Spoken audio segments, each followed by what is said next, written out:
أيضا من العلاجات النافعة في الوسواس أحبتي الحجامة، لا سيما إذا كان أيضا سببه طبي كان سببه من المس أو من العين أو تسلط الشيطان، فإن للحجامة تأثيرا عجيبا في الشفاء من الوسواس. فيكرر الحجامة في أعلى الرأس وفي مقدمة الرأس وفي الأخدعين وفي الكاهل، يكررها، يخفف من التشريط، يكون التشريط خفيف جدا، ويحتجم لو احتجم شهريا.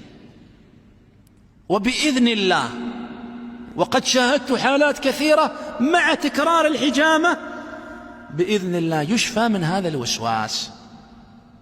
فإن الحجامة يعالج المس ويعالج العين ويضيق مداخل الشيطان. الشيطان يجري بابن آدم مجرى الدم، والحجامة وين يشتغل؟ على الدم، فيضيق الخناق على الشيطان. وإذا كان يحس شيئا في صدره يحجم على صدره، لكن التشريط يكون خفيف في وسط صدره من أعلى. هذا الموضع له أثر طيب في علاج الوسواس، وبعض الحجامين ما يحجم هذا الموضع، وهذا خطأ.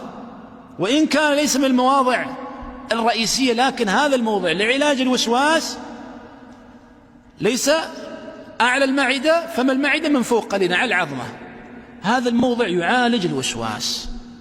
وأيضا مواضع الرأس والأخدعين تكرارها لها والله أثر عظيم جدا في علاج الوسواس.